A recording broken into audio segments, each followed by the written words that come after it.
Good day mga ka-sports natin dyan. VVL on Tour 2026 magsisimula na ngayong July. Kampanya ng bawat team talagang mas lumalakas. Target nga ng kani-kanilang mga team na magunahan para makapasok sila sa Final Four. Kilala naman natin na ang ibang team ngayon na dating mahihina ay lumakas na, kung kaya wag tayong pakakasiguro kahit sabihin natin na malakas ang ating mga hinahangaang team, pero may posibilidad sila na malaglag ngayon conference. Pagdating kasi sa VVL on Tour, maraming ang mga players na hindi makaka-attend. Kagaya nga nila Cici Rondina ay wala sa Choco Mucho, Bernadette Fons ay wala rin sa Creamline Cool Smashers dahil nasa beach volleyball sila. At mukhang magiging busy nga sila. May report pa nga na dalawang conference wala si Cici Rondina. Kaya nanganganib na naman ata ang Choco Mucho na malaglag. Pero syempre, alam natin na ilalaban to nila Manny Badayag. Ngayon, ating sisilipin ang full schedule ng VVL on Tour dahil narito nga ang loaded nila na harapan. Kompleto recados tayo sa kanilang match. Alamin ang buong detalye. Pero bago ang lahat, subscribe ka muna. Click ang ating notification bell para lagi kang updated sa lahat ng issues sa volleyball. Susunod na.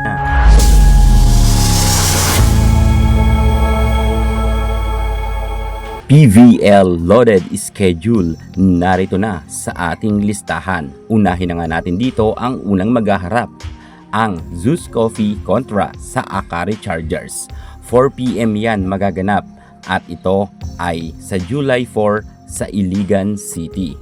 At alam natin na sobrang lakas na rin ngayon ng Akari at hindi rin dito magpapadaig ang Zeus Coffee, kaya't magandang bardagulan to.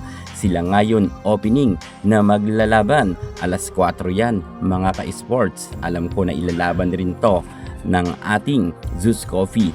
Ang kanilang kampanya ay talunin rin ang Akari. At pagkatapos naman ito, narito na rin ang magandang laban. July 4, 6:30 naman to ng gabi. Creamline Cool Smashers kontra sa kupunan nila Brock Van Sickle. Magandang harapan rin to dahil alam naman natin na malakas rin ang Next Led Chameleons. At syempre, ang kupunan nila Eliza Valdez ay hindi rin naman sila basta-basta magpapadaig sa kupunan nila Brock Van Sickle. At pagkatapos naman ito, aabante naman tayo sa July 11. Sa Batangas naman ito magaganap. Galleries Tower High Riser, susubukin naman nilang patiklupin ang kupunan nila Trisha Tubu. 4 PM nga ang kanilang bardagulan. Magandang labanan rin to. Well, hindi na pwede ngayon maliitin ang Farm Fresh dahil lumakas na rin ito. At gawin rin ang Galleries Tower High Risers ay pumapalag na rin nga sila sa kanilang mga nakakaharap. Kaya magandang bardagulan rin to sa July 11. 4 PM nga yan. Kaya sa mga malapit sa Batangas, manood kayo dyan at supportahan natin ang VVL on Tour. At pagkatapos naman ng laban ng Galleries Tower at ng Farm Fresh, aabante naman tayo sa July 11 pa rin. Sa Batangas pa rin yan, 6:30 ng gabi. Choco Mucho naman kontra sa Zeus Coffee. Magandang labanan rin to. Choco Mucho matapos nga ng ilang conference ay hindi nga sila makapasok-pasok sa top 4. Pagdating kaya dito sa VVL on Tour, makapasok kaya sila? Well, kinakailangan muna nilang lusutan ang kupunan nila Jovelyn Gonzaga. At aabante naman tayo sa July 18, Solar Spikers naman kontra sa Farm Fresh Foxes. Magaganap naman yan sa Vegan at ito ay 4 PM ang kanilang salpukan. Talagang magkakasubukan ang dalawang team na ito, pero mas malakas ngayon ang Solar Spikers kung ikukumpara natin sa Farm Fresh Foxes dahil sobrang daming ang na-recruit ng Solar Spikers na mga malalakas kagaya nga nila Erica Santos at Vanny Gunther. Pero syempre, may Trisha Tubo naman sila at may Ara Galang at meron pa silang Honey Royce Tubino, kaya't maganda talaga ang bakbakan na ito.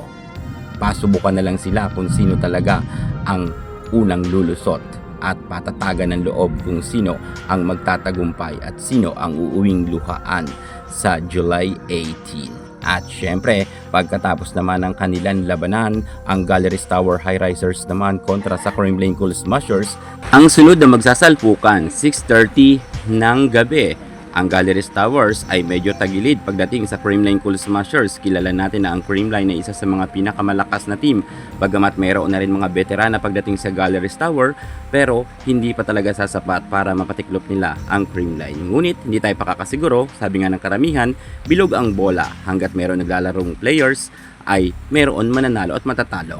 At sa July 25 naman, sa Lanao del Sur naman to, magaganap kung saan Next Slide Chameleons kontra sa Solar Spikers.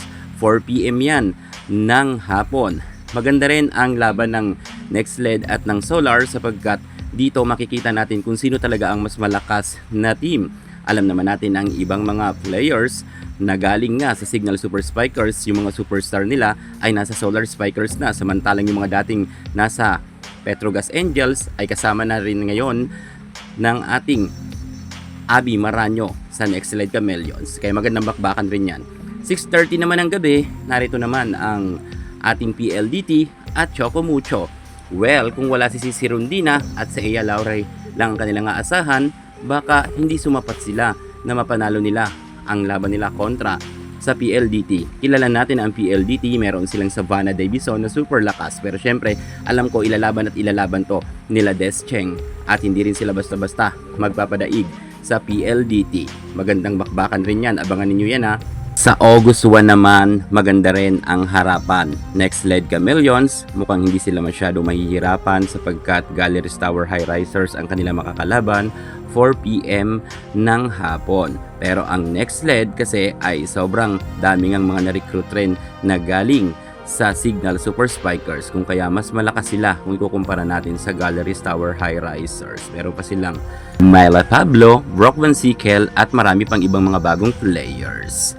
Pagdating naman sa 6:30 ng hapon, ang Akari Chargers naman kontra sa Choco Mucho. Well, magandang labanan sana to kung narito si Cici Rondina, kaso mukhang wala nga si Cici at busy nga sila sa beach volleyball ni Bernadette Fons. Kung kaya ang Choco Mucho, mukhang sa Ea Laure ang makikipagbardagulan nga dito kontra kila Ivy Laksina. Sana kung narito nga itong si Cici Rondina, talagang viral na naman ang Akari kontra sa Choco Mucho ang kanilang labanan. Alam naman natin meron nga silang issue ni Cici at si Alba. At pagkatapos naman ng kanilang labanan ay daabanti tayo sa August 8 na.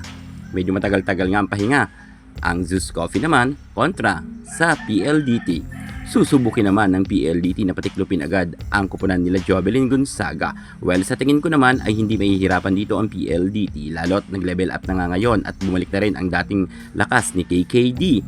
At paghapon naman, 6:30 ng hapon yan or gabi, Solar Spikers kontra sa Creamline Cool Smashers.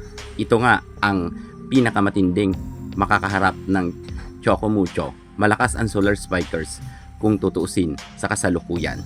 Pero alam natin na veterana na ang Creamline Cool Smashers at nakuha rin nila si Lalong Isip. Pero ang ibang mga kakampi ni Lalong Isip ay nasa Solar Spikers na.